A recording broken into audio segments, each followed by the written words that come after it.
Hello, beautiful people. Welcome back to the Wake Up Bright podcast with me, April Lauren. We have such a special guest in today's episode.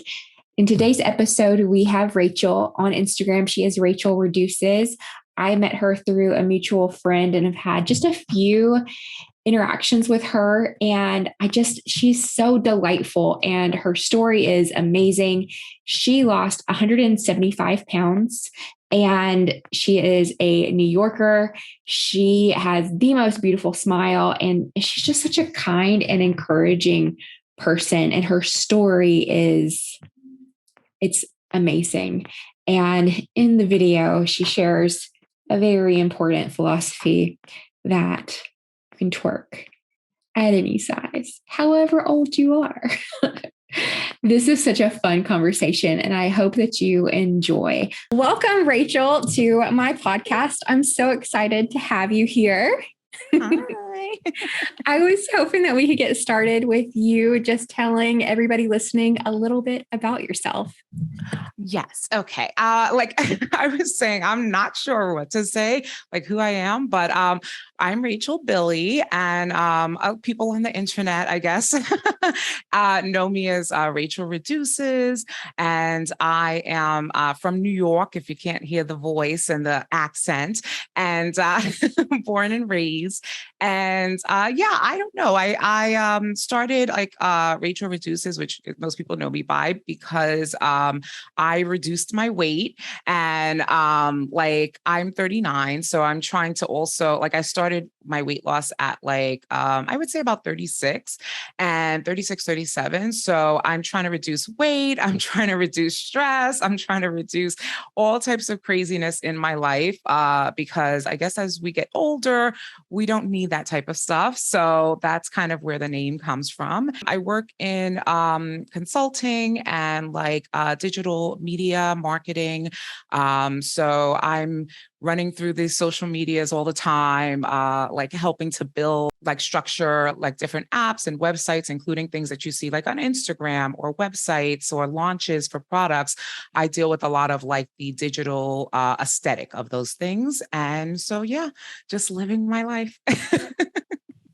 That's awesome. So is this the first time, when you, not this, but when you were 36-ish and you started, was that the first time you had really approached trying to lose weight? Or is that something that you had gone through throughout your life?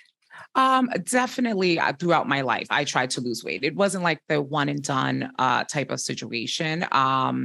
But this was definitely, I would say, the most successful so far, fingers crossed. But I would say, yeah, throughout my life, I always was larger. I grew up I'm half Italian and half Black.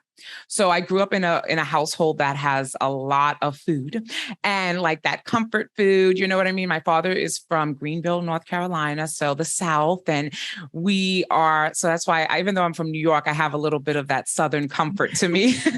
And we were very much, so a lot of soul food, a lot of Italian American food, things like that. So I definitely was always big as a child. And growing up, I certainly was doing the Richard Simmons workout tapes and things like that. Again, I'm 39, so I was born in the 80s.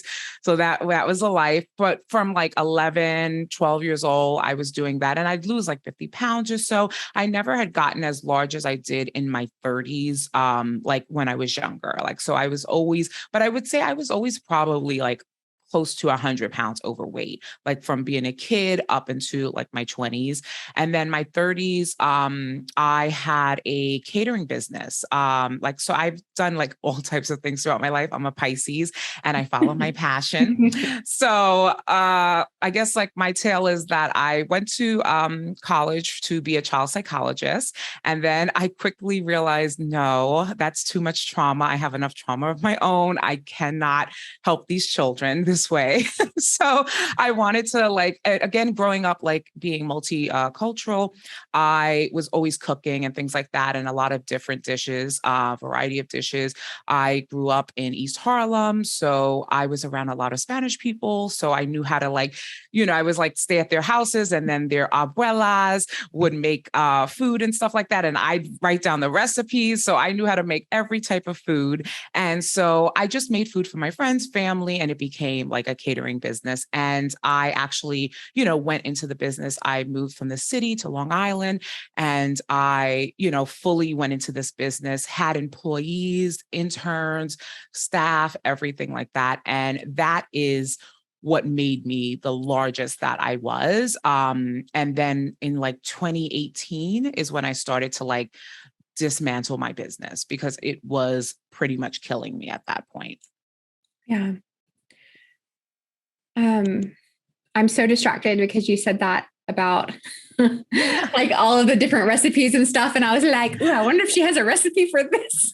Yes, I literally everything. I can make anything from, because also like growing up in New York City, like it is a just like multicultural festival every single day. Yeah. So I make everything from pierogies, like, so I can like, I've met so many different type of people, and I just like gather recipes and, like pieces of what their, I don't know, I would say like their culture and their like vibe, I would say.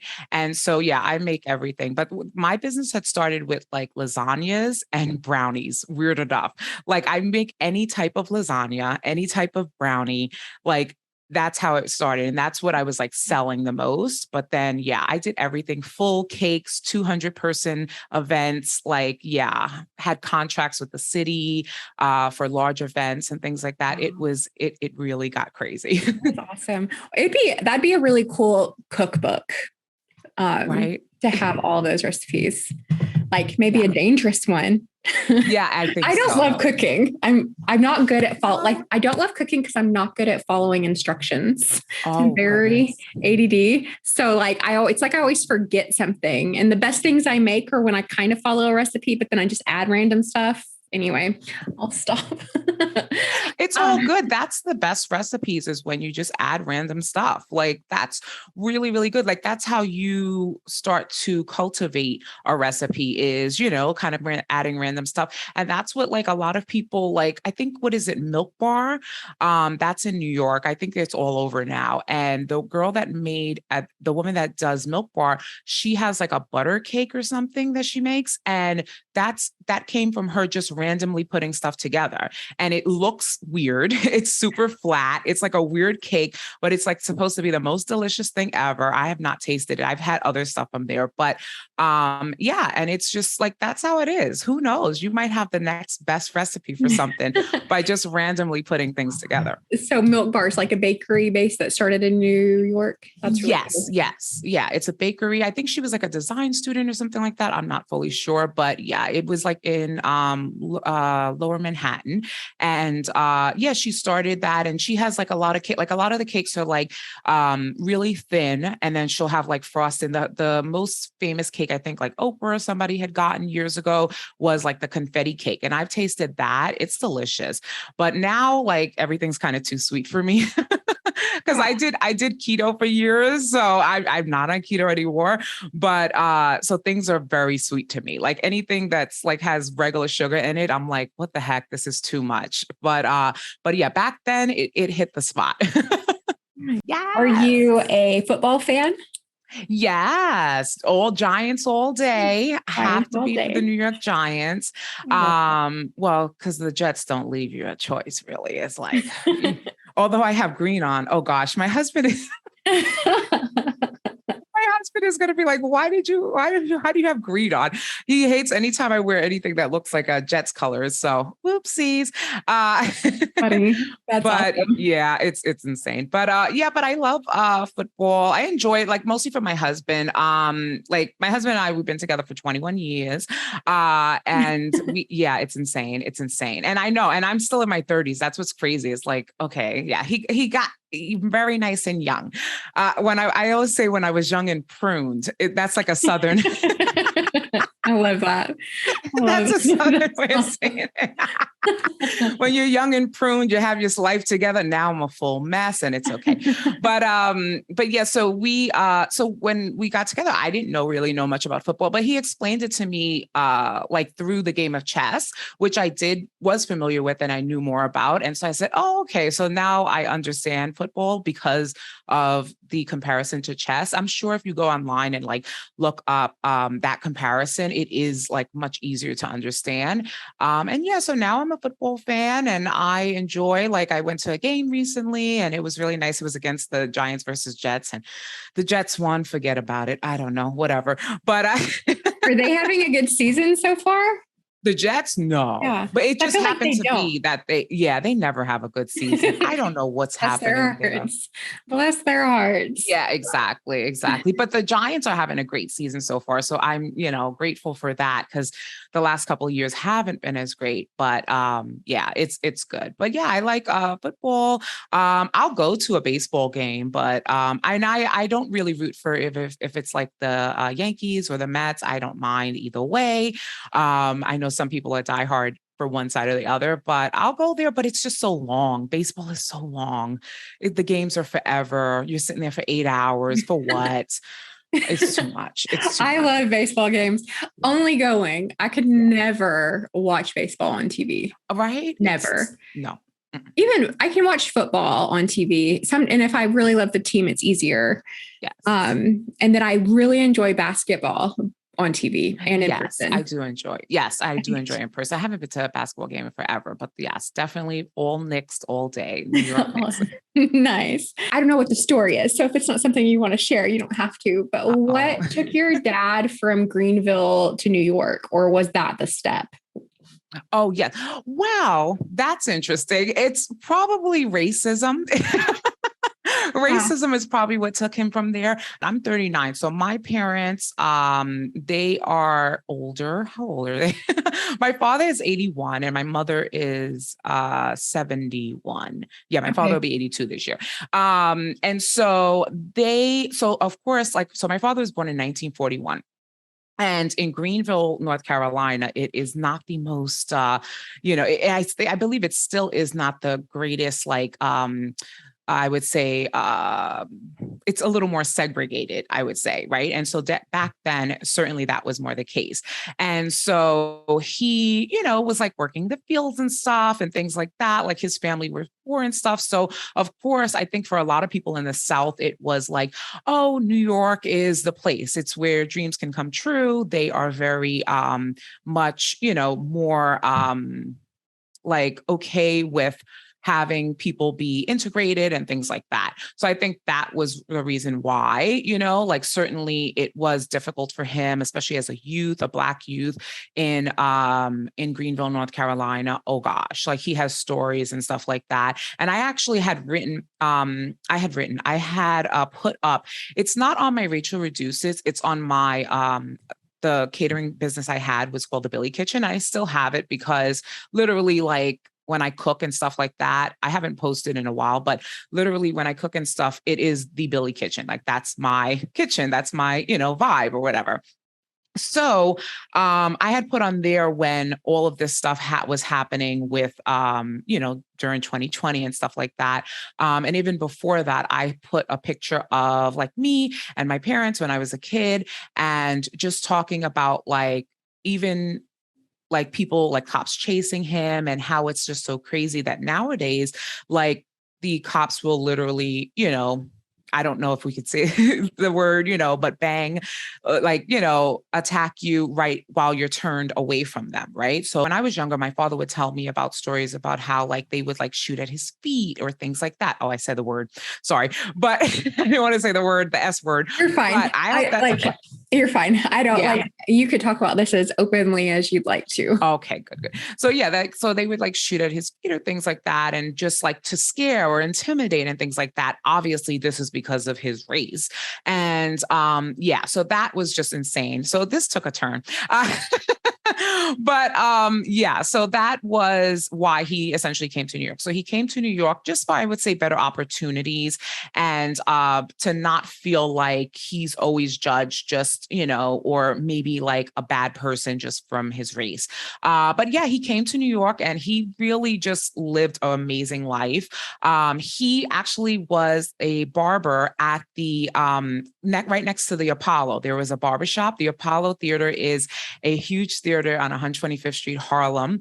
And so he did James Brown hair and all of these people that were like, yeah, he actually made wigs for like the Shirelles and the Supremes with Diana Ross. And I mean, insane. So he just lived a wonderful life. He really brought himself up. But yeah, that opportunity coming to New York, that is, was the case. And the stories, yeah, he's always like, I had total access to like, like he could go to the Apollo anytime and watch any of the shows and he would see all these people coming up and stuff like that. So that was definitely really, really cool. And he's retired now, and him and my mom, they still live in the city. And yeah, it's really like when you see somebody that's lived like such a life, it's like, oh, okay. Like, what am I doing? Yeah. Like, what strides am I making? I don't know. I think about that. And my mom, she had all four of us kids and in her 30s went to nursing school and became a nurse. And I'm just like, how? Like, I know. how? I don't know. I don't know. I'm grateful for that. And that's what makes me want to do more or help more people or whatever it is that I can do to, like, just feel like I'm doing something extra beyond myself. Like that's kind of just how I live my daily life, is just to be like, okay. And even if it is just from telling a story or something like that, like, or talking about yourself, your past, your family, things like that. Sometimes that alone helps people or motivates someone to feel like they want to do more and things like that. So it's yeah, because like, it depends. Like a lot of times we live in our own bubble, right? So we're like, I've never heard of a story like that, or you know what I mean? Like, I know there's a lot of people that don't realize like things happened in the past and they might have been even worse. You know what I mean? Like, because they see, and it's also, I think, amazing that, like, amazingly sad, I would say, that like how much things like haven't changed. You know what I mean? So the things that we're seeing of like people in power being abusive towards people of color or poor people or people that don't have the power, those are things that we're seeing now. And those are things that I'm talking about that also happened to my father back then. You know what I mean? The difference is there wasn't cameras. You know what I mean? I think that's like the biggest thing, is that like now we're able to see it. And when we are able to see it, what are we going to do about it? You know? And so, yeah. Well, I think it's interesting. Thunder. I think it's interesting because, I think you're right. Cameras make a big difference because it allows you to see. And in that time period, there still were cameras, but it was not as much. But cameras aside, my dad was in the military. So I would say, if we're talking about privilege, this is mine, that my dad was in the military and race did not really exist to me. Like I just didn't till I did. And I think it was like third grade. One of my little friends got in a fight because somebody called him a racial slur and I didn't understand. Like I just had no. And so even at that point, it wasn't a hatred of a third grader towards another third grader because of their race was not respected. And I don't mean respected isn't like the right word, but I don't know of another word for it. It wasn't seen as like, being like, hey, your shirt's ugly. We're going to call you Banana Man because your shirt's yellow. It was seen in that same level, not necessarily. I had no idea. I didn't understand. But socially, teachers, even the adults. And so, exactly. The adults didn't acknowledge that this was something that is beyond just like, picking on someone or like to be a child thing. This is something systematic. This is something that was passed down to that child by their parents. Yeah. And I think slowly over time, it became more obvious to society as a whole that that is wrong. Yeah. And yet, I think when we come to 2020, it's not just that we see that it's wrong and we publicly, when things are called attention to it, we're like, yes, that's wrong. Yeah. But we're coming back to the cameras, you see it. Yeah. Like we've been seeing it, that it is wrong. We all know it, and yet it still exists and it's everywhere. Yeah. And I mean, it's interesting. And I don't. Listen, what you're saying is great. Acknowledging that there is an issue, acknowledging that it's something that is a lot of times brushed aside, not acknowledged by those who have a power to make a change, to say, this is wrong. This isn't just like a simple thing that a child should be saying or that people should be saying to each other. It is crossed the line past like saying, oh, I don't like your outfit or something like that. It is something that this person cannot control, right? You know what I mean? Like, so to point out or to use a racial slur to me is to point out something that someone can't control. You know what I mean? Like, it's not like I can't not go back and change the history of, like where my people are from or something like that. Or like, people say like, racist people say, go back to your country or whatever. Those type of things. Like, what are you talking about? Whose country is this? I don't know. Yeah. I don't think it's any of ours really. You know what I mean? Like, so that type of stuff. But just that is the thing that I think that it's difficult to have that change because everyone is in their household and everyone passes down the same thing with weight issues or, substance abuse, things like that. A lot of times, unwillingly, unknowingly, subconsciously, people are passing those things down to their children, so kids are listening to the way that their parents are talking about other people. They are paying attention to how their parents are eating. And that's when you develop, maybe an eating disorder because your parent had it. So you might develop racism if your parent has it, like it's unfortunate, but we have to like stop, look at ourselves, what we do, how we talk, how we react to others. And that's the only way that slowly but surely it'll make a change. I didn't expect to have this conversation. Me neither. But I think it's a good one to talk about. Talk about social and political and economic issues forever. I think I could too. Well, I think a lot of it is so interesting. And I'm not talking about like racism is interesting. No, but I mean, the inner workings of society and the way we work off of each other. And also, I love that you keep saying that it starts at home, because I fully believe that it does. So I want to read a few posts that you've made. I think I have 5. So we're going to do one at a time. So I don't have a lot of posts, so that's good. I don't make a lot of posts, but go ahead. Sorry. Oh, no worries. So I'm going to read, and I don't know how often. I don't ever really go back and read my post. So I can only assume that most people don't, but maybe everybody does. So no, I never do. And I haven't made some in a while. So I don't know. This is like, I started my page when, like the pandemic hit. And like before I was saying earlier, I had a catering page. And so I still have that or whatever, but I was like, oh, okay, I'm losing weight. I had lost like 100 pounds at the time. And so I was like, oh, let me start this. This will be fun and different or whatever. So that was the birth of Rachel Reduces, was like most people, the pandemic. I love it. So I'm going to read. Okay.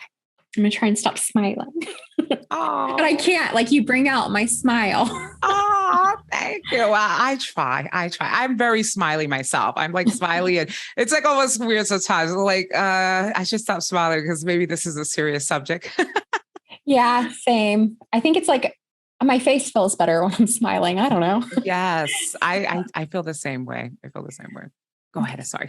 Rachel wrote, Tears streamed down my face when my goddaughter recently sent me the picture on the left from 2 years ago. This was my highest weight, 465 pounds. I've always stated my highest weight if anyone inquired, but rarely volunteered that information because honestly, that number still shakes me to my core. I feel detached from that number because my body has felt so different as I continue to lose weight. But I am now grateful for this image to coincide with that number, allowing me to remember the anguish, fear, and helplessness I felt at that point in my life. It also pushes me to continue my weight loss journey, knowing that I never want to return to that number or the person I was then. I know it's not for everyone, but I encourage those on a weight loss journey to take pictures. For me, they serve a purpose. They remind me of a place I never want to be again, body, mind, or spirit. So you wrote this 53 weeks ago. Yes. I love it. A year ago. That was Rachel from a year ago. So poetic. Yeah, like you're really good at writing things out. Like I love to write. Yeah, like I did an English minor in college. Like I said, that went nowhere. I never even graduated. I became a caterer. So don't stay in school, kids. I'm just kidding. Imagine. Well, do you know this? School is important. Yes. And education is important. Yes. Education does not have to come from school. Yes, absolutely. That's straight facts. Absolutely. I mean, I definitely would encourage like at least like to get like you don't have to go to college. I'll say that. But yeah, exactly. But yeah, because I'm a college dropout. But yeah, so I wrote that like literally, I would say maybe like 3 or 4 days after my goddaughter, she had sent me that picture. And so that was 2021. So like probably around this time, 2021. So September, like a year ago. And she sent me the picture and the before picture was, I want to say like 2018, probably. She used to come and stay at our house and stuff like that. And I love her. And that was like me cooking. The before picture was I was making like tacos and all types of stuff. And I at that time was just in the worst. Like that was at my highest. And before then I have like pictures like I had just put a picture up yesterday of like myself and my husband from years ago, and like that wasn't my highest. Like I was 3 something at the time or whatever. But seeing that picture at my highest, I was like insane. So then I was standing in the after picture. I was talking to my husband. I was like, "Oh yeah, that's crazy. I'm like in the same position." So he's like, "Let me take a picture of you, and this, let's see if you do this, and it'll be like an after picture, or whatever." So I stood in the same position. Insane. First off, let's talk about the pictures. You couldn't see my refrigerator in the first picture. Like I was completely covering the refrigerator. Insane. Like it's insane that nothing has changed. Like I didn't change the cabinets and anything. And it's just so much more that you can just see of the background in that picture.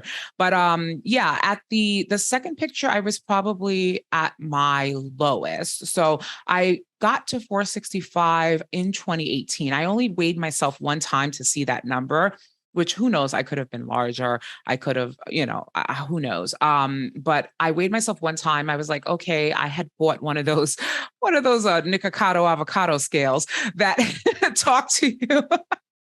And they actually go up to like 500 pounds or something like that.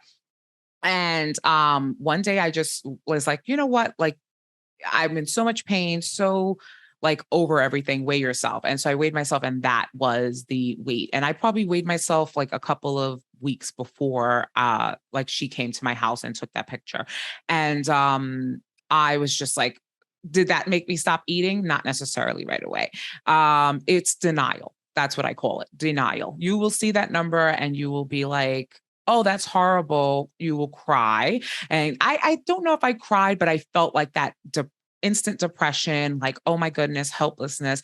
But then I continued, it wasn't probably until a few months later that I really like probably that new year. Cause this was like when that picture was taken, that was probably like November of that year. I think I took like weighed myself probably in the summer of that year. And then it wasn't until like January of like 2019 that I was like, okay, I gotta do this. I gotta change or whatever. So yeah, that made me essentially want to change. But yeah, it was a lot. But seeing that picture broke me down because it's like a lot of times, so let me say this. With my weight loss, 465 was my highest. My lowest was 289. I haven't lost since then. I lost most of my weight with keto, which I'll get into that in a moment, maybe. But I think for me, it was necessary. Well, let's get into it now. I think for me, it was necessary because I was so large. I am 5'2". Okay. I am a shorty. I am a little short We're the one. same Okay. height. Yeah. I know that. Yes. I thought you were so tall. I think it's because you're so fashionable. Like as I looked at like all of your pictures, like you always look so cute. And I was like, if only I was taller, I could dress cute like that. No, It's I'm funny the 5'2". stupid things that we tell ourselves. Like Yes, if I was exactly. taller. This is true, but no, I'm a shorty. If you see, I am mostly boobs and and then hips. This is it. This is it here. It's insane. But yeah, so it was I mean, you can imagine like 465 at 5'2". It's like, and the thing is that I had no issues as far as like like walking and I definitely became difficult because I had back pain like when was at my highest and I actually had taken a fall. I like fell down like the 2 steps, like just like slipped and then like landed on my butt and I had like a bruised tailbone at 465. It was insane. So by the way, once I lost weight, that all went away and that got so much better. But yeah, so what I did at that time was keto because that was very popular. And I think for me, it was necessary to lose like that first 100 pounds like that. It was necessary. After that, I lost the next 75 pounds by like doing more low carb. I wasn't doing like strict keto or anything like that. But yeah, and that was since I lost my last like weight or whatever, that was like early 2021, since I lost my last like pound. And now I'm up like about 14 pounds of self. So it is difficult. It is difficult to maintain weight loss when you do low carb and then you go back to eating carbs. It is very difficult. And that's what I've been doing for the last like almost 2 years is just trying to, well, not trying to, I have successfully, like I can eat whatever and not really gain weight as much. But the issue is that how do I lose the rest? So it's difficult when you have so much weight to lose because at 465 to 289, it is a lot of weight. It's 175 pounds or so.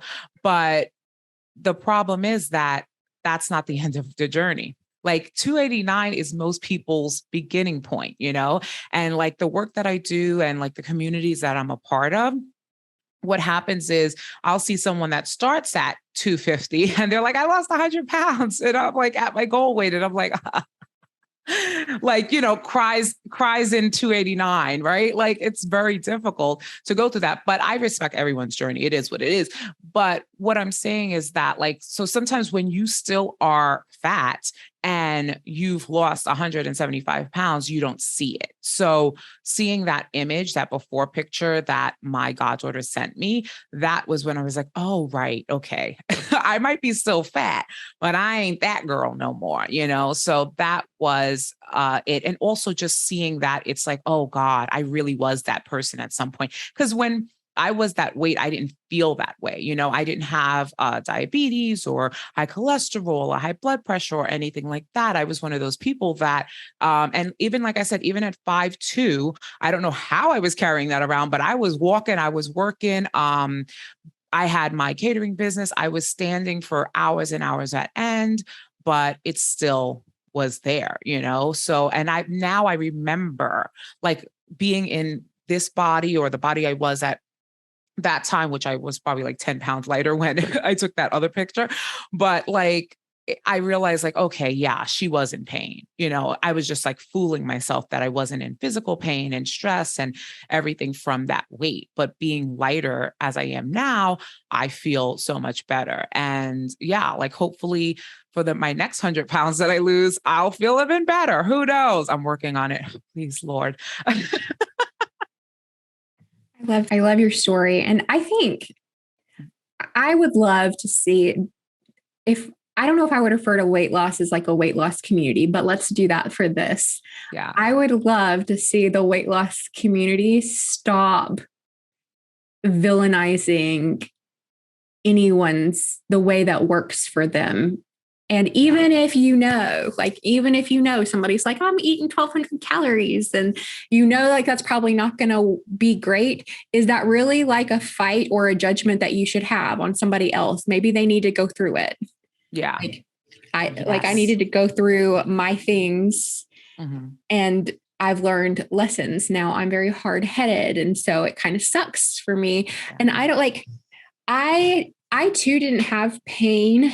So I was probably right at 300 pounds when I delusionally was on a ladder reaching. I mean, I probably could have the day before I was on a ladder on top of a counter.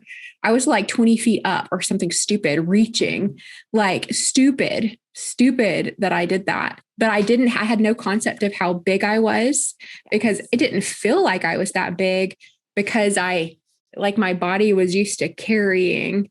And so when I thought I was stepping from the ladder to the top of a desk and the desk was missing a balancer on the bottom. Oh, so it tipped and I lost my balance. If I would have stayed still, I would have been fine. But I thought I could just hop down.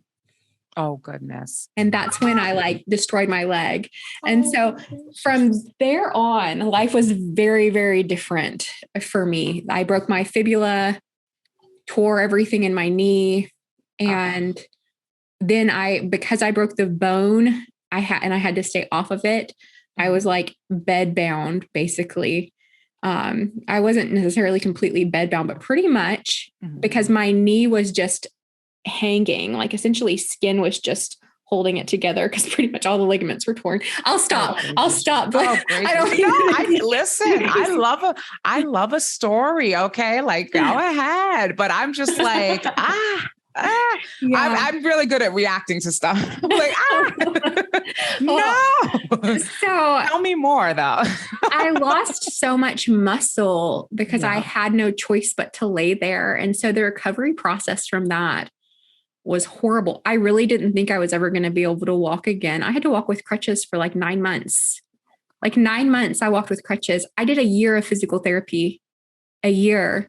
And I just did my 5K this past weekend, my first one. Yes. And I was editing footage and like what you were saying in this this post about taking pictures, taking video, even if it's just for you and you never show anyone, but being able to see my walk. I even remember editing like those videos where I'm like 3 months in and I felt so much better because I had lost some weight and my walk looked so much better than it had already and felt so much better. It's not like I thought I was where I wanted to be or anything, but looking back at that footage and just seeing how even my left leg turned, it's like it turned weirdly out. But as I've built muscle, it's been able to it's amazing. So I love this post. Thank you.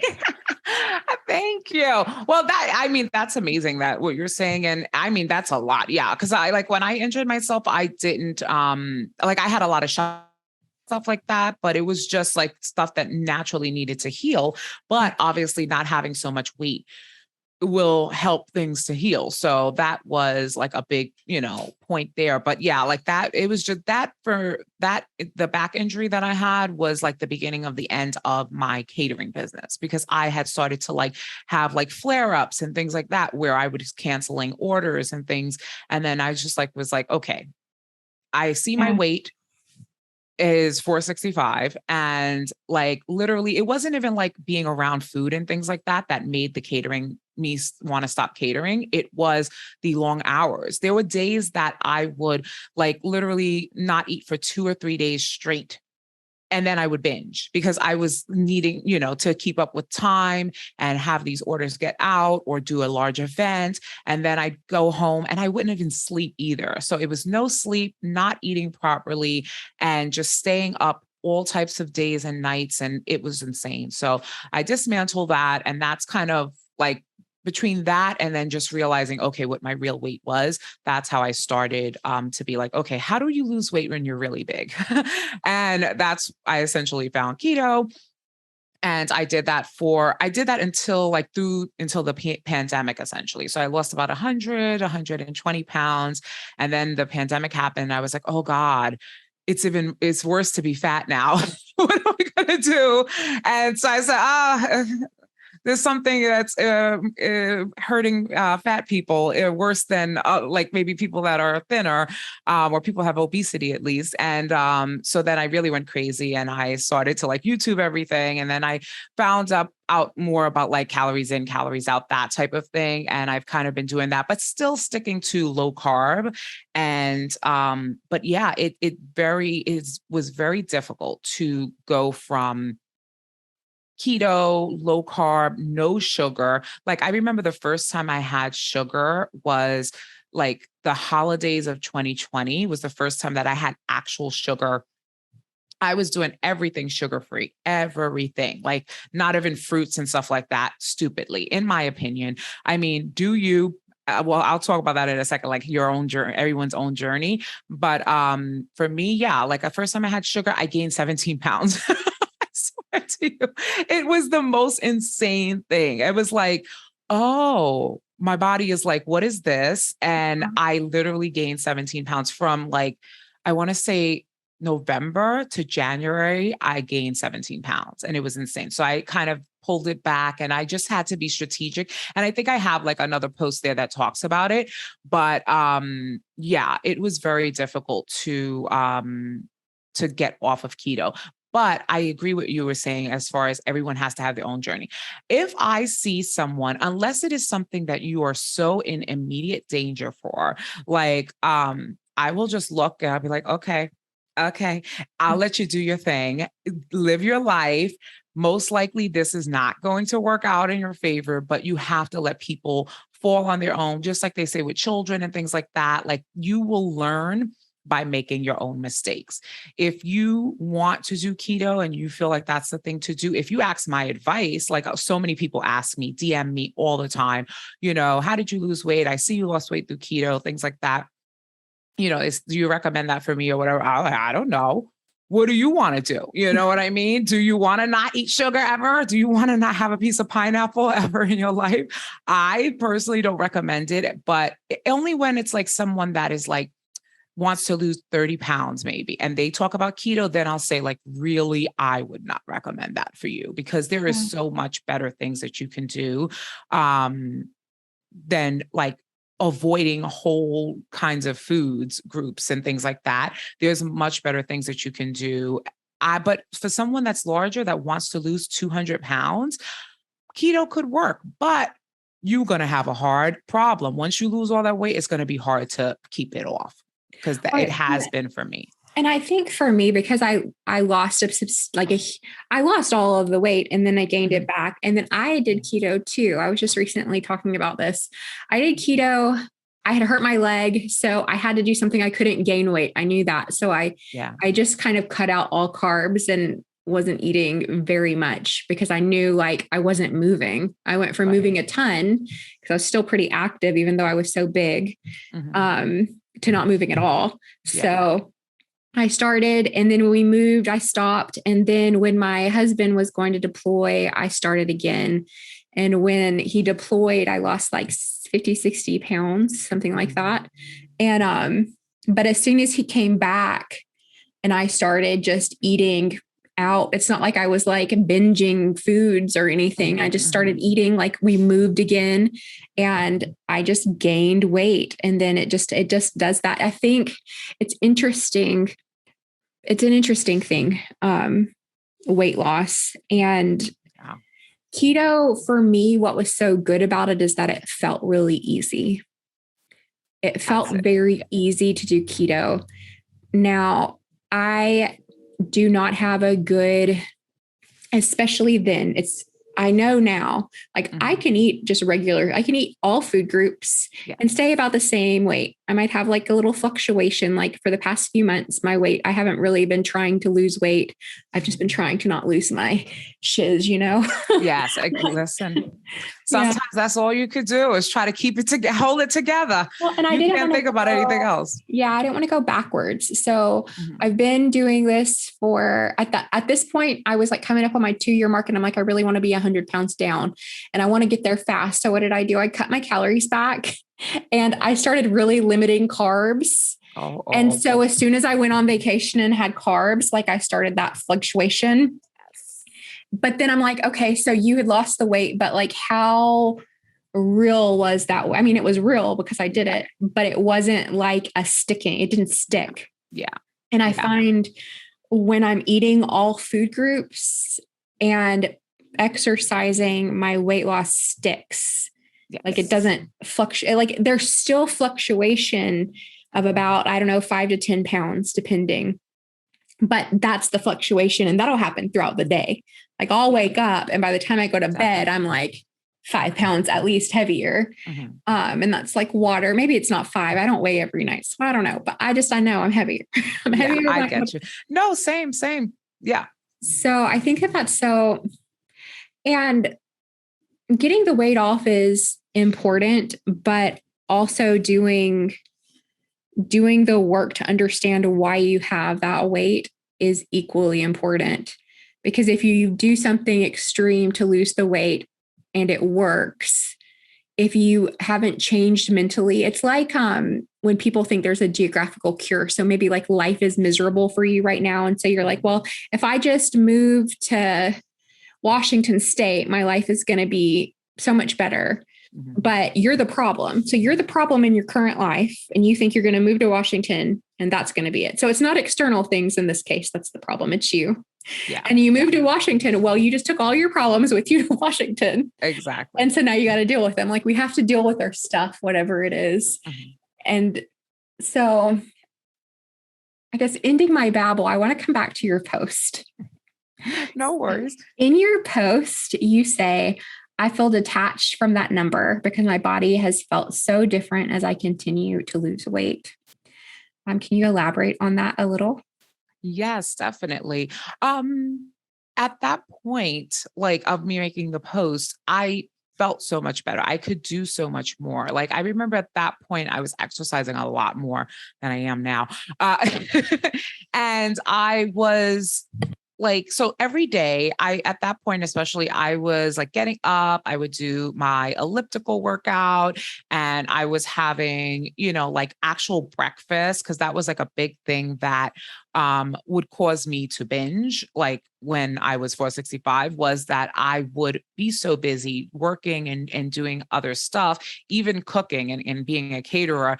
People think, oh, you're able to just take a break and eat, but you don't think like that. It is a job. So you're just like getting everything out. So working so much, I would not eat breakfast. I would not eat lunch. I would just push my meals. And like I said, sometimes it would be even 2 days that I really didn't have a proper meal. And so that would cause binging. So at that point, I feel the reason why I felt better was one, I was sleeping more.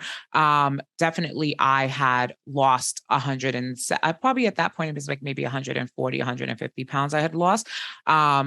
And I also was actually like taking care of myself. My body was different.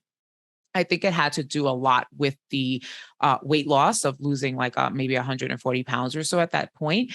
But I think it also, the biggest thing that it is probably that the day-to-day things that I was doing at that time. You know what I mean? So like, I don't remember that person or I really don't, or I hadn't without seeing her because I was not doing what she was doing. I wasn't like burning myself out, standing and taking care of everyone else and then putting myself last. So I wound up binging and then feeling like crap at the end of the night.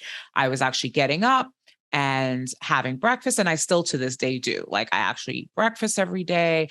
And which it doesn't have to be that, but I think that that's the biggest thing that allowed me to not binge was to get up and like force myself to eat something in the morning. Not force myself. If you're not hungry, don't eat, of course, but like really to listen to myself and say, okay, you're probably hungry because you didn't eat a ton last night.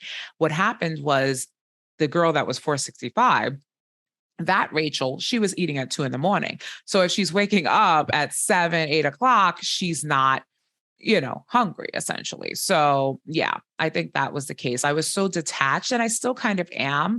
Like, even like I was saying, like I gained like probably 14, 15 pounds. Like I might be up 12 pounds for my smallest now. And the issue with that is that like I feel every little twinge I start to feel again. I'm like, how was I living? I cannot remember how I was living at 465 because when I'm 10 pounds bigger or 15 pounds bigger, I feel like, oh my God, I feel so bloated. I feel so crappy. So I really disassociated from that. And I don't know, maybe, I don't know. I'm not a therapist now. Maybe that means that, I got some problems. I should understand or remember what that was like. I don't But think I so. don't, I don't, and I don't wanna. Who's she? I don't want her no more. Get out of here.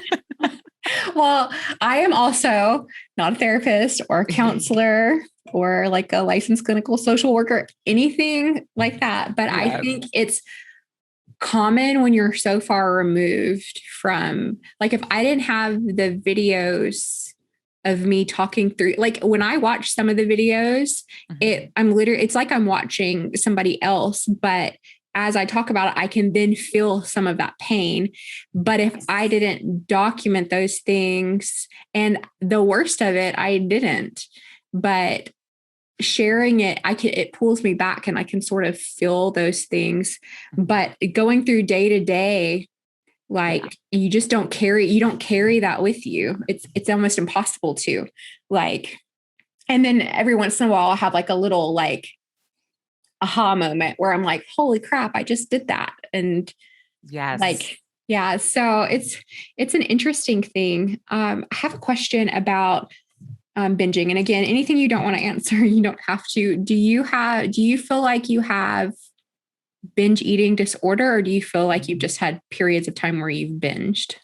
I think that's interesting. I think that it would be more of periods that I would binge because now that I am like, I guess smaller or whatever you would say, I still have, like I said, over 100 pounds I want to lose.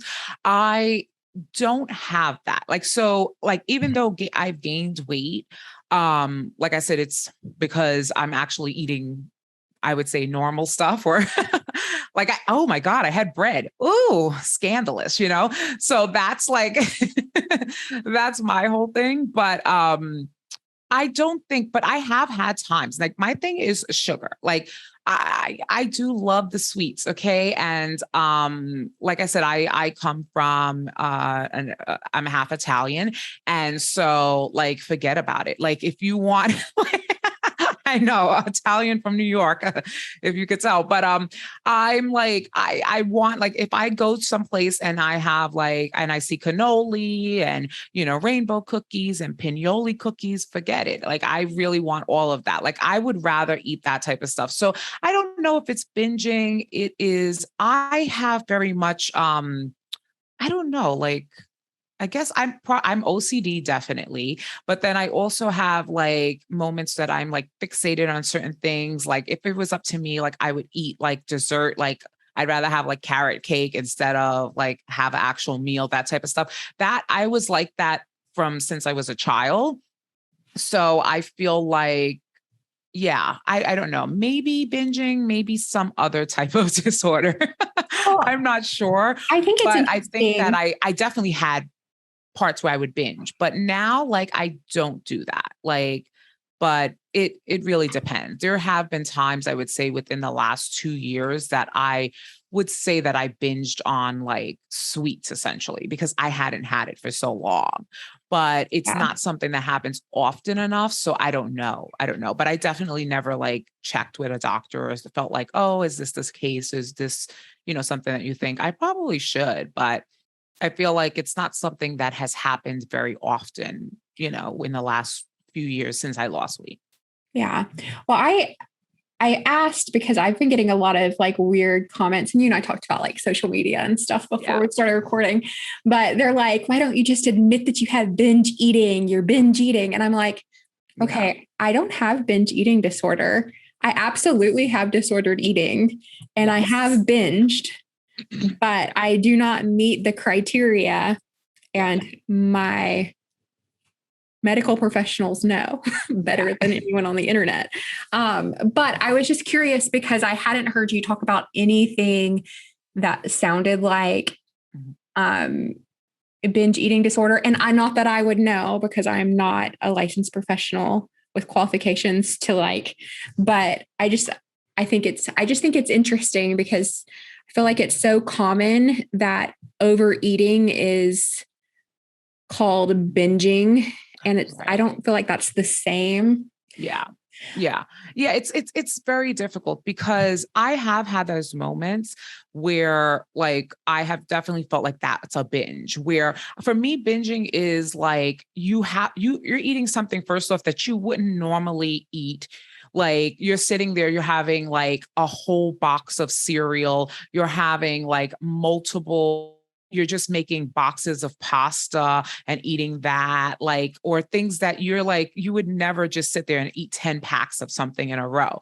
So for that, I feel like I've only done that even when I was larger, I probably did that more. So maybe I did have like BED, binge eating disorder then, but definitely now there are times that I overeat, but I will never sit there and eat like a whole pack of like Reese's peanut butter cups or something like that. Like to me, that's like a binge. I don't think I ever have done that like recently, but I did recently, like throughout the day, right? I remember eating like the Ferrero Rocher. Is that how you say it? I don't know. You know what I mean, right? Those little things. I had those, but like, so I had a pack of those, but throughout the day. So I'd have like two and like, so I feel like that was like more mindlessly grabbing and eating, but it wasn't like, I think if you sit there and you open up all of those, like I remember uh another YouTuber. I don't want to say her name. I don't know if we should bring up names now. But I remember like watching her in like probably 2020, and she had like gone to like the Dollar Tree or something like that. And she had gotten packs of like Milky Way and Twix and things like that. And she sat there and ate the entire packs back to back to back to back, like of like Halloween type of candy. Now that I feel could be very disordered. I don't want to diagnose her. I believe that she said that she's been diagnosed with that since, that she binges and stuff like that. But I'm like, okay, that's a lot. Like I've never experienced that. But people that do that, like if you're sitting there eating a whole pack or multiple packs of things, I think that you might want to speak to someone about if the possibility that you have binge eating disorder. But yeah, that's not something that happens to me. Like it'll be like spread out. Like I'll be like, oh, I shouldn't, but let me take two of these. And then a few hours later, I take another two more. So I'll have a pack of something throughout the day. But I don't know. I mean, it's all semantics. It's like, okay, you have this, you have that, whatever. Like, I mean, who wants to shame somebody for, their disordered eating? Like, especially if they're already sharing that they're on a weight loss journey or they're having disordered eating or they're not sure about stuff. It's like, people are like, oh, like you said, like they'll tell you that you should admit that you have this or whatever. Like, okay, now what you going to do? How is that helping anything? Like, I don't know, names or names like of things. Like, I just know this is wrong. I want to feel better. I maybe need to lose weight or whatever the case is. No, I agree. Well, and I think I brought it up because nothing you had said really stuck out to me as that. And yet we both share or not any yet, but we both share that we were extremely overweight and we have lost a lot of weight, and we're still technically like by standards overweight, and we're still working on our weight loss. Definitely. Yes. And while we may not eat perfectly, like what is that anyway? Yeah. But nothing you said sounded like binge eating. And I feel like it's quite common to be overweight and not have binge eating disorder. However, I would find, like, this is just my opinion, but I feel like anyone who is significantly overweight probably has some disordered eating patterns. Yeah. And also, we should always see our doctors. If you're significantly overweight and you know it, going to get tested for all of the medical things and all of the mental health things could help you go forward better and stronger. Not that you have to, because literally all you have to do to start is pick something and begin. That could be like walking to your mailbox, or every hour throughout your day, making sure you get up and stand for a minute, like whatever, however small, like starting is starting, but getting the help that you can is also important. And shying away from diagnosing yourself. Because I think sometimes maybe you're like, oh, well, I'm fat because I have a binge eating problem. But and I don't know who you're talking about. I don't want to call any names, so I don't want you to tell me. But if you are going to a store and buying food and then recording it, maybe you do have binge eating disorder, but I would argue that doing that in that moment is probably not that. That's something else. So yes, getting the help that's available and understanding you're not alone.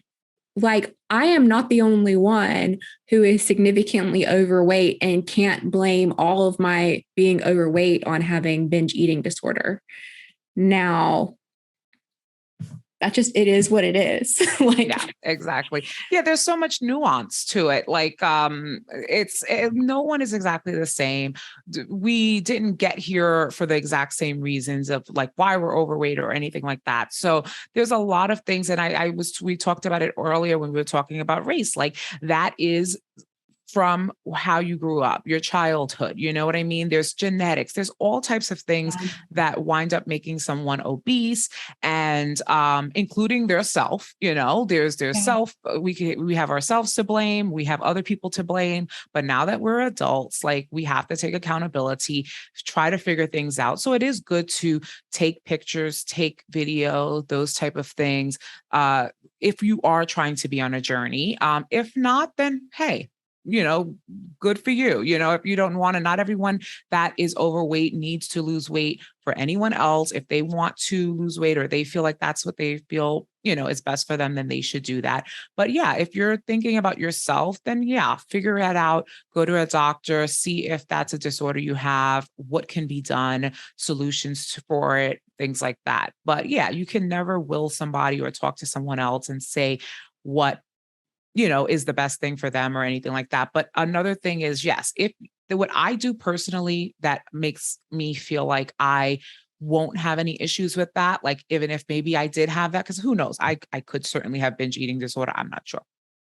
But what I do is I don't go to the store and buy that stuff.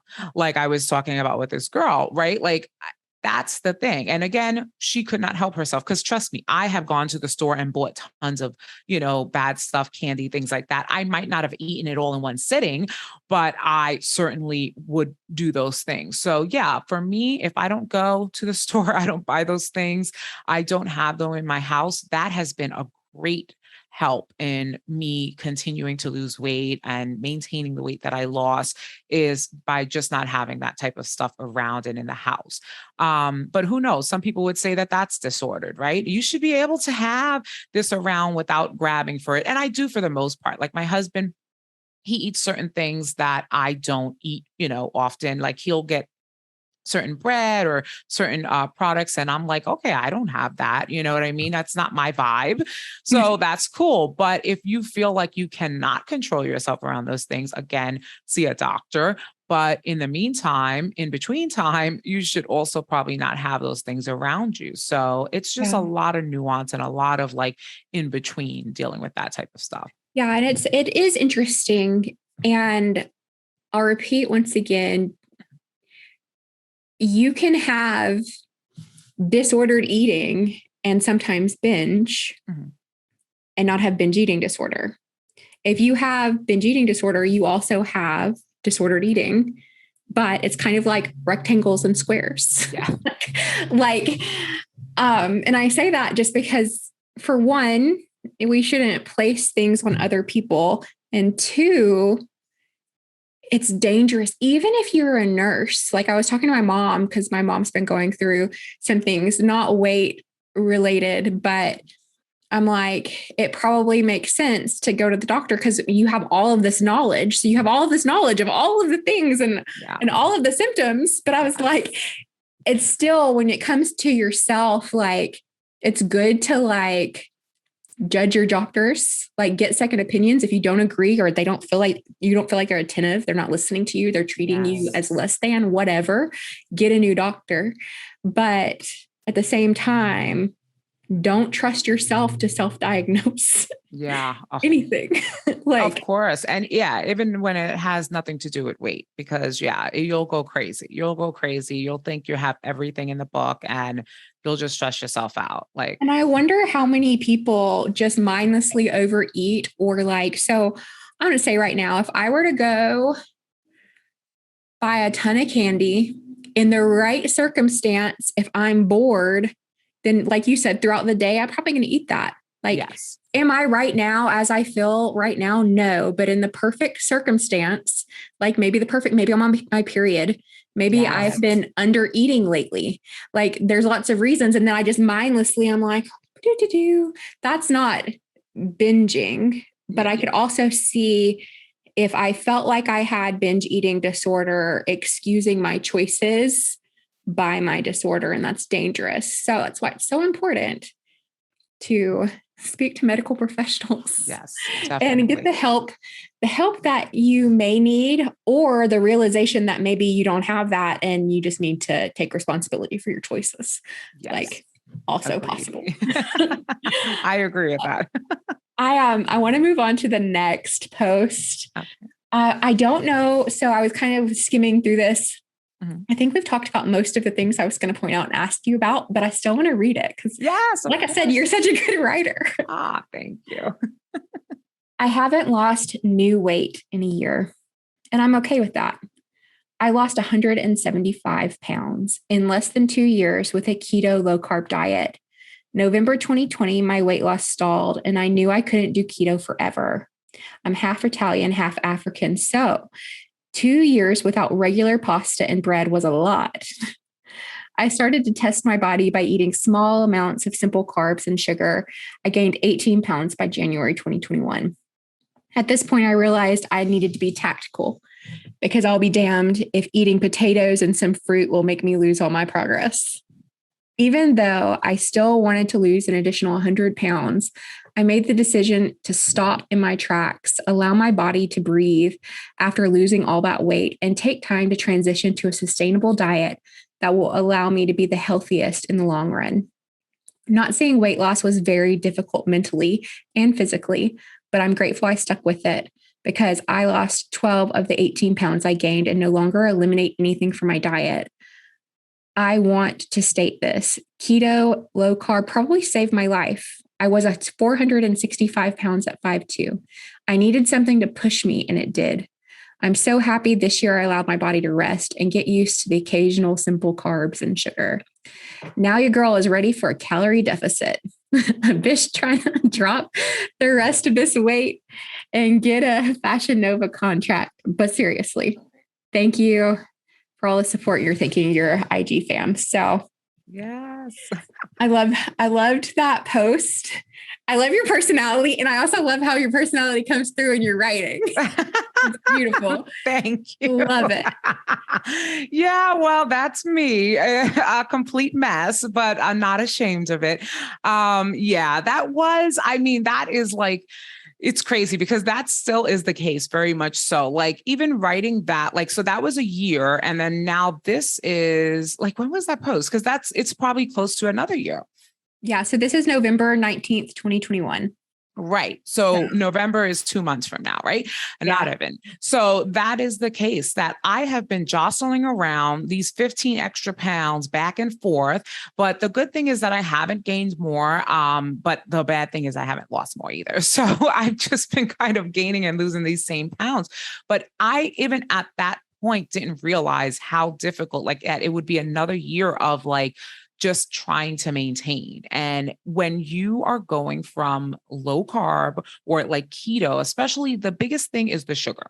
When you are going from having no sugar at all, and then suddenly you're having sugar, even like regular fruit and stuff like that, it is difficult for your body to understand. Your body needs to adjust.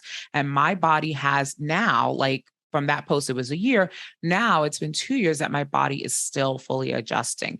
I definitely think that I could be more stern and start to work out more. That's like a whole nother story because I am just become again so busy that I haven't worked out as much. That's like the biggest thing because when I do walk more, just like I'm not talking about like tons of weightlifting and stuff like that. I've definitely been experimenting with that recently.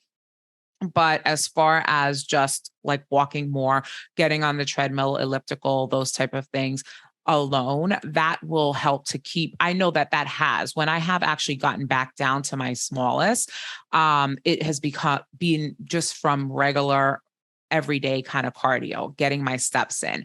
But from there, I will have to, once I get back down to my lowest or whatever, I will have to, and I'm able to maintain well, then I will have to work harder. And so if you want to lose weight, and we talked about it earlier, like for me, starting at such a higher weight, like I lost 175 pounds and I'm still like obese. That's an issue, like that's not an issue, but it's like something that is different from a lot of people's stories. Anyone else, a lot of other people, not anyone else, a lot of other people that lose 175 pounds, they're at their ideal weight or whatever. So it's something, obviously weight loss has to do with mental, everything, physical, emotional, everything that you are composed of within one person. That is what you're dealing with. So that's been a lot, but definitely physically what happens is low carb, it will get to you when you start eating the carbs and stuff like that. And that's why I use the word tactical, because I am the type of person that I have a plan for everything. And so weight loss has been certainly a plan also. And sometimes things don't go according to plan, but it is something where what I said was, I'll be damned. Like, I am not going to lose my progress because, I haven't tried my best. And so, yeah, like it's difficult though. Here a year later after that post, I still haven't lost new weight essentially. But yeah, I just wanted to put that post up to let people know that, like, don't feel discouraged if that's the case, but be aware. Like I haven't put on like my feed, but I put on my stories like a couple of months ago, I think. And what I call like non-scale defeats, because there's non-scale victories. And I know you talk about that a lot, like NSB, hashtag NSB. Uh, and I talked about that too, of course, you know what I mean? Like the fact that you're able to go up the stairs a certain way, or that you're, depending on your level, like you're able to lift, get PRs and things like that. That's all great. But for me, what I pay attention to while trying to maintain my weight loss and my sanity is that I pay attention to and maybe defeat is not a great word to use, but like I feel victory, defeat. Non-scale defeats for me is like when I feel like my clothes are not fitting, right? So suddenly the clothes that I was fitting into, they're not fitting. A non-scale victory would be like, oh, the clothes is getting loose. Well, if my clothes are getting tight, then I feel feel like that's a defeat for me. And that's when I need to take accountability and say, okay, if you want to maintain at least your weight loss, then you need to, what are you doing now? Are you eating a certain time? Are you not tracking your calories? Not that you have to track your calories, but if you aren't tracking your calories, then maybe figure out what you're eating that are higher in calories that you're not taking accountability for. So I just think that that's a way to take accountability. And that's what I do now, because right now it's just all about maintaining. I do want to continue to lose and I try, but sometimes the thing is when you, like you were saying earlier, you try, it's like no effort, because if you're trying and you're starting to, I don't want to go back to being low carb, keto or anything like that. Because when you do that, you will see 10 pounds, boom, gone like that. And then you eat one thing with sugar and you're back up the 10 pounds. So you've wasted your time and your mental health on that little, escapade. So I would say, yeah, for me, I'm maintaining most of all, but I think just for me, exercising more helps to continue the weight loss. But yeah, it is difficult. It is very, very difficult, especially losing so much on a non-maintainable diet, I would say. Like, I don't think that, keto is good for some people, I feel, but I don't think it's great for everyone. And I think that it is certainly, in my opinion, not sustainable. Like you cannot continue to do that forever. And when you get off of it, that's when the real work starts. Yeah, I definitely think some people have medical conditions where they have to. And so, I mean, we can maintain anything if we have to, but if you don't have to, there's so many reasons to eat a well-balanced diet unless it's medically necessary for you not to. And the best way to figure that out is to talk to your medical professionals and not self-purported experts in the field. So forget about it. Yeah. Everybody on YouTube, they know why keto's the way and glucose meters and all this stuff. I just cannot. You're not a diabetic, but you have all the glucose meters in your house and you want to test everything. Like, oh, I ate a gummy bear. What does it do into my glucose? Are you diabetic? Then why do you care? It's just so crazy to me. The whole thing with keto, everything. I just can't.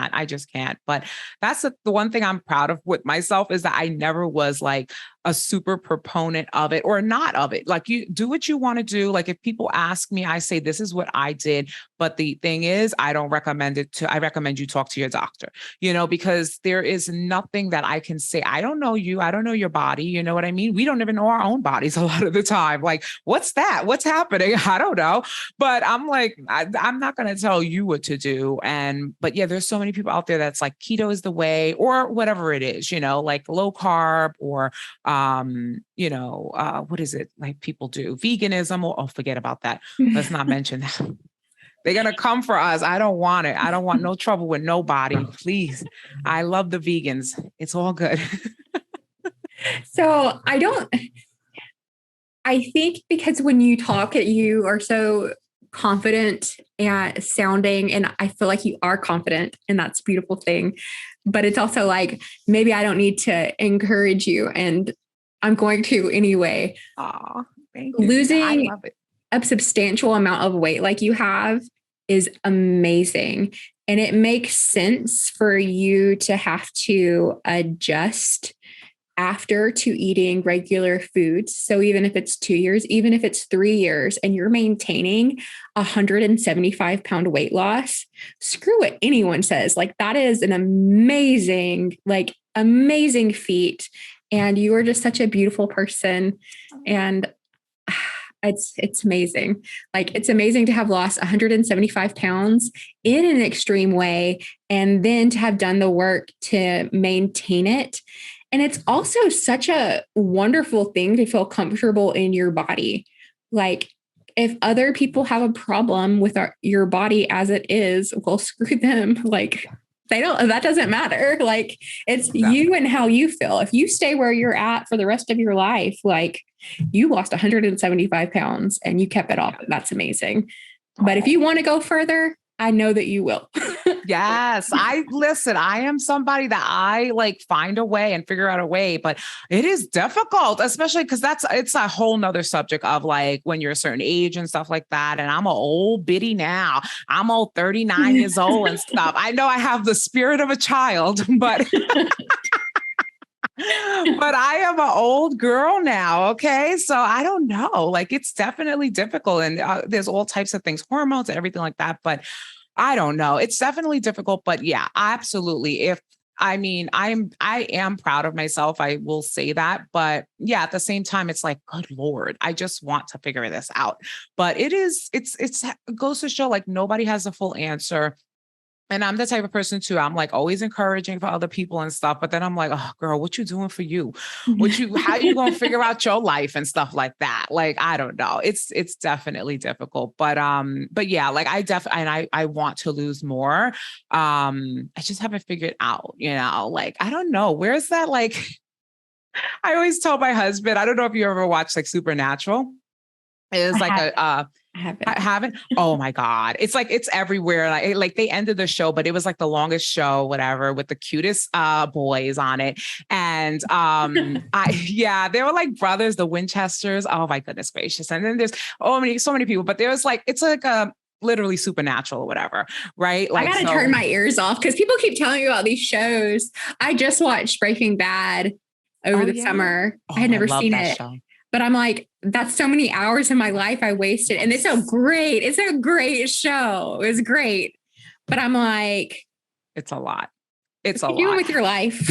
Yeah, it's a lot. Like now I hardly watch TV. I only watch freaking YouTube now. But like I wasted a lot of years of my life on Supernatural, but I wouldn't have it any other way, honestly. But so there in like earlier seasons, there was like it's about supernatural, witchcraft, all types of crazy stuff. That's not real, of course. Let's stay within the Lord and stuff. But just in case it is real.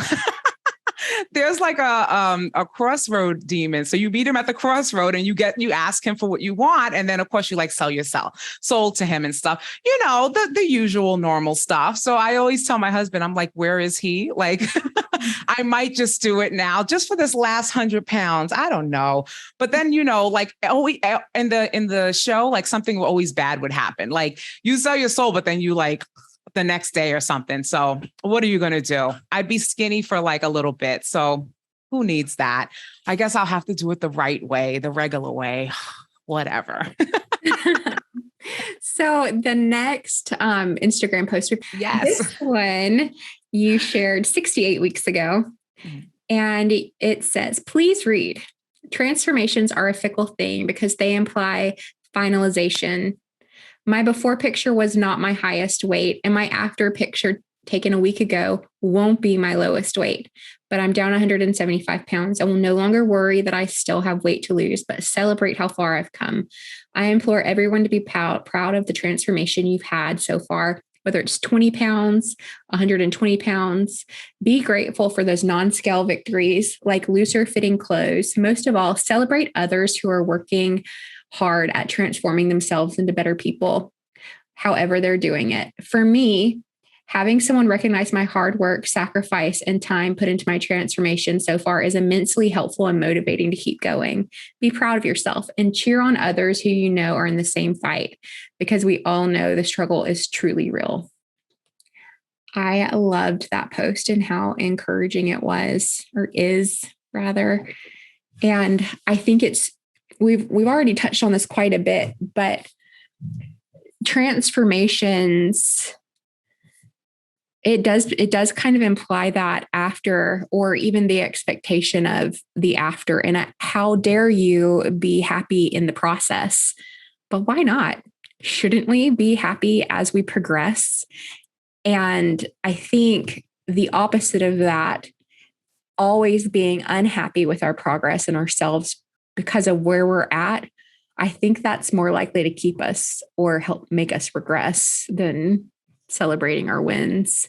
But I thought that was a beautiful post. Yes, thank you. Yeah, and we did talk about that. Like, non-scale victories, pay attention to those. If you're having weight gain, or maybe you don't even like weigh yourself, which you don't have to often. But if you're seeing, there are times when you have the opposite of a victory, right? So you're seeing that the clothes are fitting tighter, those things like that. If you're on a weight loss journey, certainly pay attention to that also. But yeah, absolutely. I think another thing is, like we talked about a while ago, is encouraging others. Like certainly I am the type of person, and definitely within the community or whatever we want to call it, I always encourage other people, because if you want to do this, like, I'm not going to say, like, if I see someone that's overweight and they're not trying to lose weight, I'm not going to be like, oh, you could go ahead and lose weight, girl, do it. Of course not. Like, what? I never said I wanted to lose weight. What are you talking about? But no, I feel like if someone's on that journey, definitely always like trying to encourage people. That's what I do, because I think that that really helps, even if it is someone that is larger than you. Like a lot of times I'll encourage someone on a weight loss journey and they're not even as large as I am, or they never got to where I was. So just having that sense of community is great when you are trying to do something that is so hard, to do. So I think that that is also part of it. So I'm grateful for that.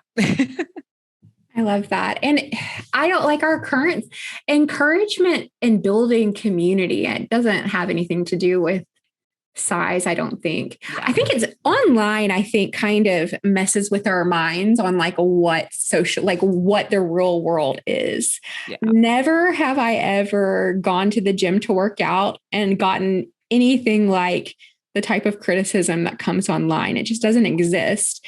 And never would I so I just did another DECA event on this past Sunday. Oh. So like I did my 5K and the DECA, and both cases, you have all types, all shapes, all physical fitness levels. And when you put it all out there, when you give whatever you're working towards your all, it's exhausting and it's tiring, and encouragement is encouraging. Like, that sounds dumb. Encouragement is encouraging. Encouragement helps you move forward. Yes, it's appreciated. Yes, yeah. It's acknowledged. And no one's thinking like, how dare you encourage me? Like, you're slow and I'm fast. Nobody's going to think that. Or like, I'm thinner than you. Why would you say I look slim?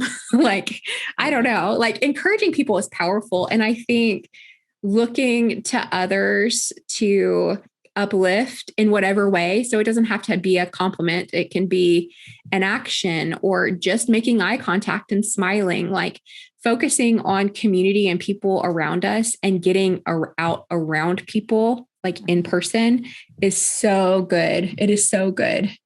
But I loved that post. This next one might be a little bit of a conversation, but it is a very short post that you wrote. And I'm not even sure. No, I think it's such a good, it is such a good point, I think, to talk about. Awesome. This face-to-face transformation makes me upset with myself for wasting my 20s. Yeah. But it also makes me proud of the progress I've made towards my health in my 30s. There's still work to do, but a bish can run farther, breathe better, and twerk longer. I don't think I ever recognized the twerk, but that's awesome. Go, Rachel. I love this post because I too feel like not even just my 20s. I feel like I've wasted so much of my life focused on weight that it's like I just didn't give life attention. I just focused on like, if I lose weight, I'm going to be better. Like, I'll be worthy. Doesn't matter what size I was. But I was hoping that you could talk about that a little bit. Yes, definitely. Yes. So I think that a lot of us people that are trying to lose weight, what we do is that we think about like, okay, I'm going to lose all the weight and then I'm going to do this, that, or whatever. And the thing is, like, I can acknowledge that. I can acknowledge that I'm disappointed that I didn't lose it sooner, right? So that, like, I'm thinking to myself, okay, I didn't lose weight until like my late 30s, actually. And I still have more weight to lose, right? So I will be 40 next year and I will most likely still be on a weight loss journey. But so that in and of itself. So what I do is for myself is I let that breathe, right? I let myself have those feelings of disappointment, regret, because it is human to feel that way, right? So I kind of like, I would say, what do I want to say? Like, I grieve that person, right? Like, I will never get back to my 20s and be able to, do a little twerk, figure it out, live your life, dance or whatever. Now, granted, let me tell you something. I was in the clubs twerking. Okay. It just was a lot more. And the thing is that I didn't care for those pictures or things like that. You know what I mean? So now I'd want to have pictures and stuff like that. But that's the thing. I will be 40 years old twerking in the club at a less weight. Okay. That is what that teaches me, is that, yes, I almost like mourn my 20s because I feel like I didn't live to my potential life or whatever by feeling more free and doing more things because I was over 400 pounds. But that allows me to feel now is that, one, I want to continue to lose weight so that I can feel better. But you do not have to, because I still am close to 300 pounds. I am not going to any longer wait for that. You know what I mean? So I'm going to twerk in the body that I twerk in now, which is 300 pounds. You don't know how happy, like, I don't know why it makes me so happy, but every time you're like twerk, I'm like, yes. Yes. Let me tell you, if you are 300 pounds, twerk. If you are 400 pounds, twerk. Okay. Because listen, do what you can. Even if you twerking in your seat, twerk. Okay. Be happy. We need a shirt. Enjoy. I know. Now, you know me. I am good at creating a little shirt business. Okay.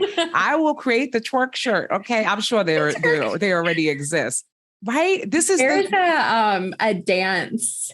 Mm-hmm. A dance, I don't even class, I guess. Yeah. But it's a twerk. I don't even know what it's called. It's twerk something, but they do it at random spots all over town. Anyway. I love that. So go to that class. Oh, yeah. That's your next video, April. Go and twerk. Okay. Go to a twerk class, get your twerk on. It don't matter what your weight is or anything like that. But yeah, I would just say live in your moment. All right. Because like, if I was in my 20s and I didn't like in my 20s, I did do stuff. Like, I am a very like open, like kind of free person. So it never really mattered what my weight was to do stuff. But like physically, like there were certain things like I didn't want to be in the club at a certain size, because I felt like, oh, like the lounges or the tables or the way they were, I didn't fit properly. So that's what stopped me like from doing stuff. Never my mindset, I would say. But yeah, like, so that's why when I talked about like wasting my 20s or whatever, it was that like literally I couldn't fit into places, I felt. But yeah, as far as like now, like even though I'm not like, 160 pounds, I'm not going to twerk. What the hell? Like, why would you not do that? Like, so as I'm continuing to lose, I'm going to twerk. I'm going to be happy. I'm going to live my life. But it just, yeah, like, cause I think that, the face-to-face, was that the one where I was like at the beach, the first one? Like a yellow shirt and like a brown cardigan or something. Oh, yes. Oh, okay. So that's, yeah. So that's like another face-to-face. But yeah, it's like I still did things and went places and was essentially happy doing those things. But I know that I would have done so much more if I was like already on a weight loss journey. So there are times when I mourn that person or like mourn my 20s, or I feel like upset at myself that I didn't lose weight while I was in my 20s and live better, but you cannot go back, So, but I'll be damned if I'm not going to live in my 30s and my 40s or, whatever. Like, I'm going to do the things that I want to do, but also try to continue to lose weight.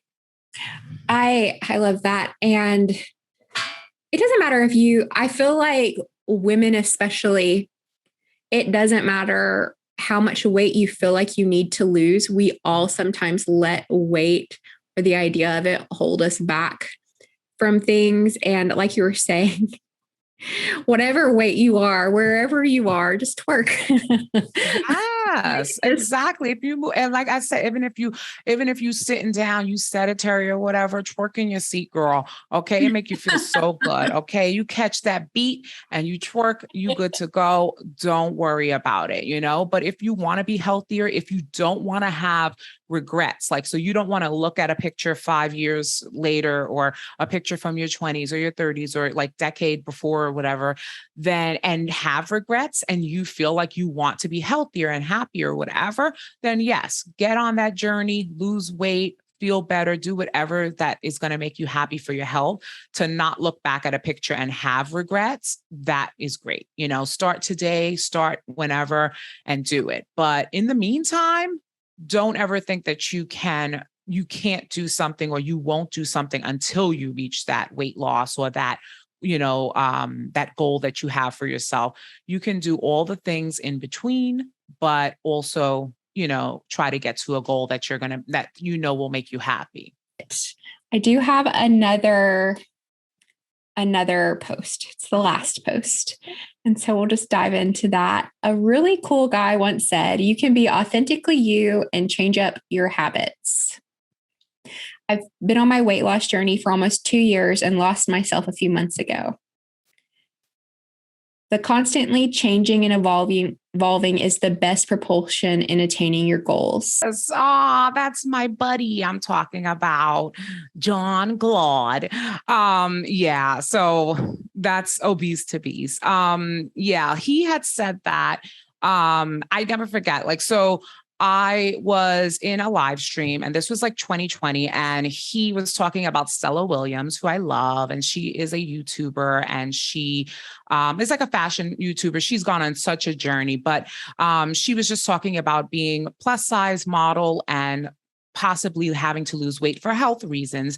And maybe there being, essentially getting flack for that from her community, right? To say like, you can be body positive and try to lose weight or whatever. And so she had stated, and I love that. I tell him all the time that like, that is the one thing that was like, when he said that, I was like, oh, okay, like I want to be friends with this guy.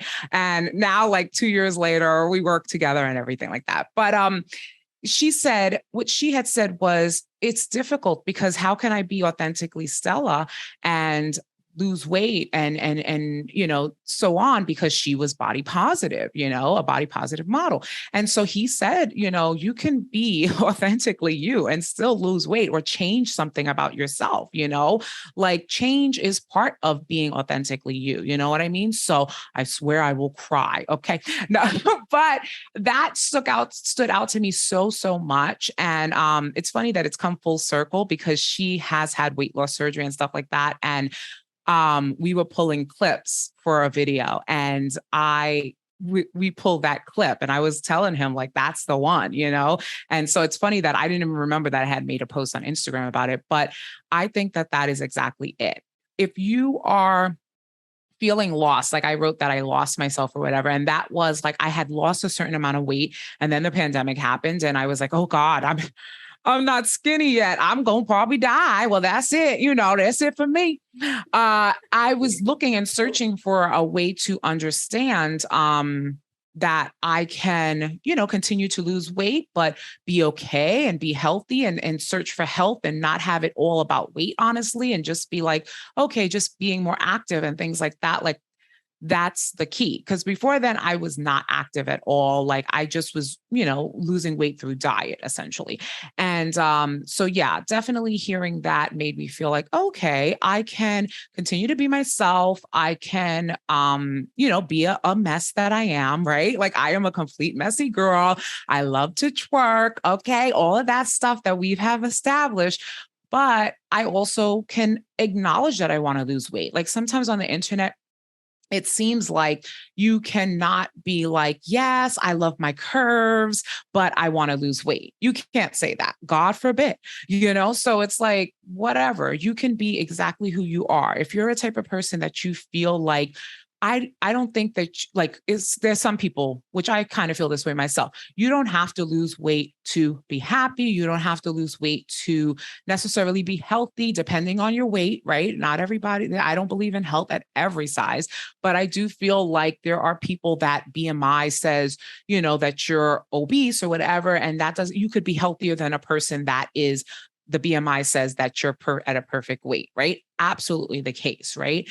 But you can feel that way, but then also want to lose weight, also want to lose weight even for aesthetic, right?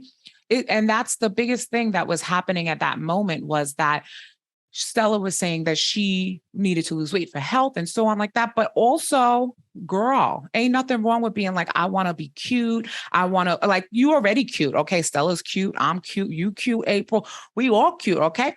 But I'm just saying, like, it's nothing wrong with saying, I want to, do the most. Okay. I want to twerk and not have as much flap going on. Because sometimes that's how it is too. Sometimes the noise of the twerk is too much for people when you a little thicker. Okay. So you want to twerk and not have everything sway around, so maybe you want to lose an extra 50 pounds for that. Whatever the reasoning is, you have a right to do that. But you could still be authentically you. And that is what I love. Like I say that all the damn time. Okay. I say authentically you, authentically you. I know John is tired of hearing this. He gonna hate this. I'm telling you. I think it's dangerous when we let our identity get twisted up in like our habits or things that are not really us. Like your weight, the number on the scale is what you weigh, but that doesn't define your worth or who you are. Mm-hmm. You love to twerk. And maybe you're a twerker. Maybe you go out twerking all the time. Yeah. But that doesn't mean that one action, that one thing you do defines you overall and determines your self-worth. So as we lose weight or work on our health, refusing to accept that as our whole identity is so important. Like, yes, you could be a plus size model and want to lose weight, which is, or a plus size body positive. I think it's very body positive to want to lose weight. Yeah. Like I want to be 80 years old and twerking. Yes. I want to be able to twerk up on my roof. My great grandma was like in her late 90s, 100 years old, sweeping out her gutters.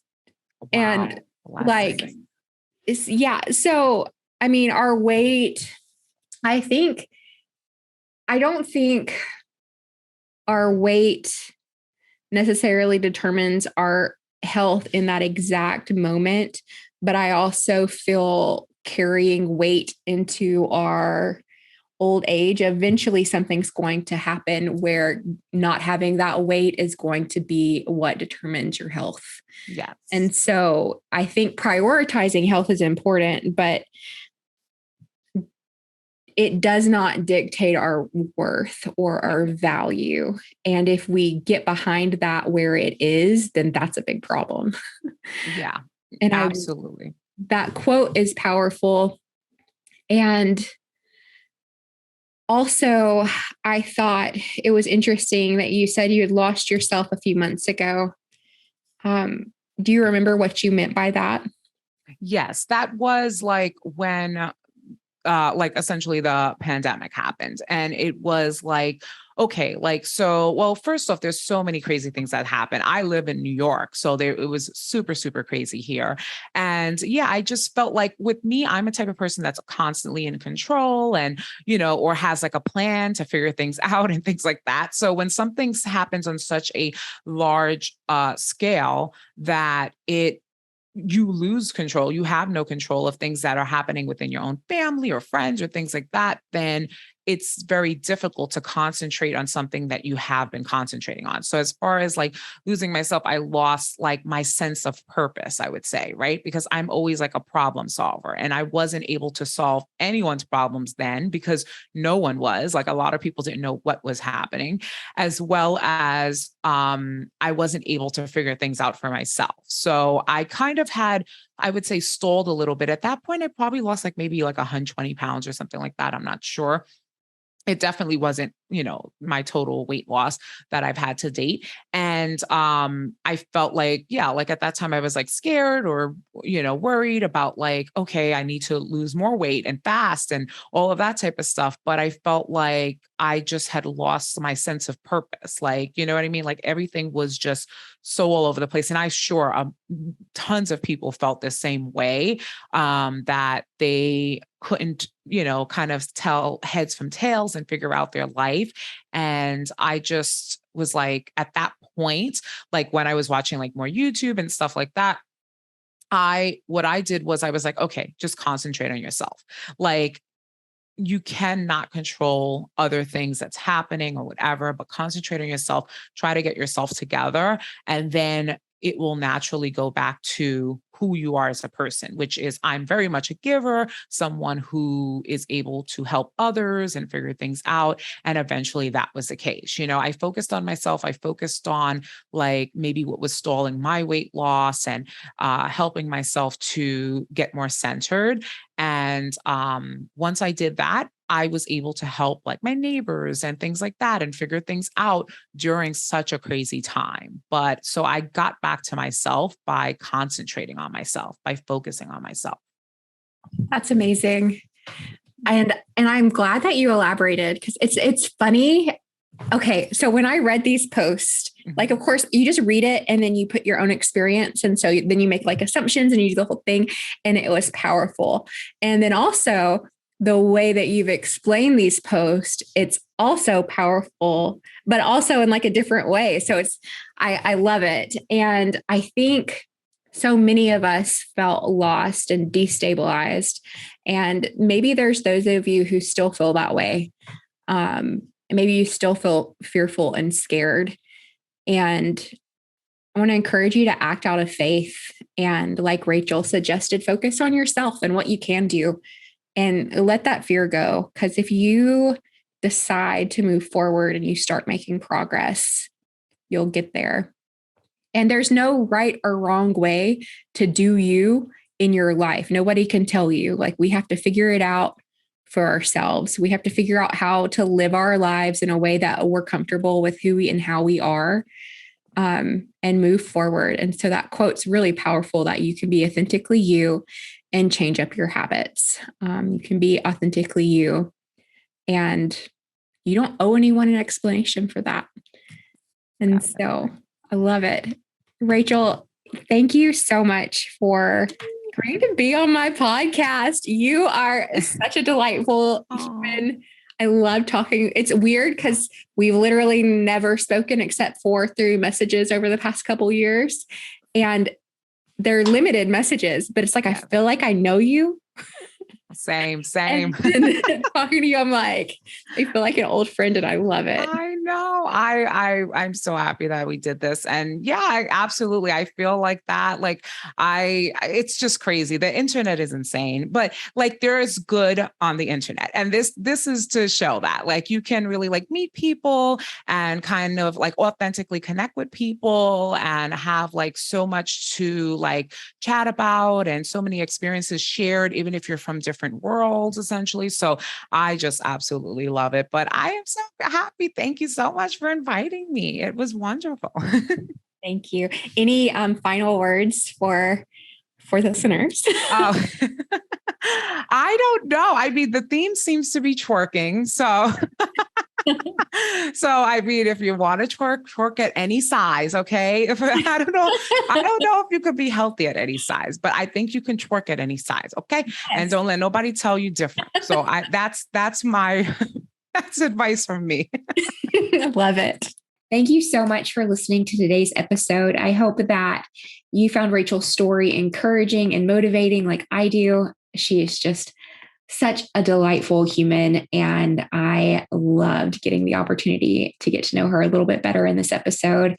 And if you if you haven't, please leave this podcast episode a review on whatever forum that you are listening to. If you are watching on YouTube, I do post the videos of each episode on YouTube. Then you can comment on the blog post or you can comment on my main channel. And I am so grateful for you. Thank you so much for encouraging me along my way. And I hope that you remember you are worth doing the work. You are worth leaning into what you feel is right for you and doing the work you need to do in order to achieve whatever it is that you would like to achieve in your life, in your day. And I hope that you have the best rest of your week. Talk to you next week.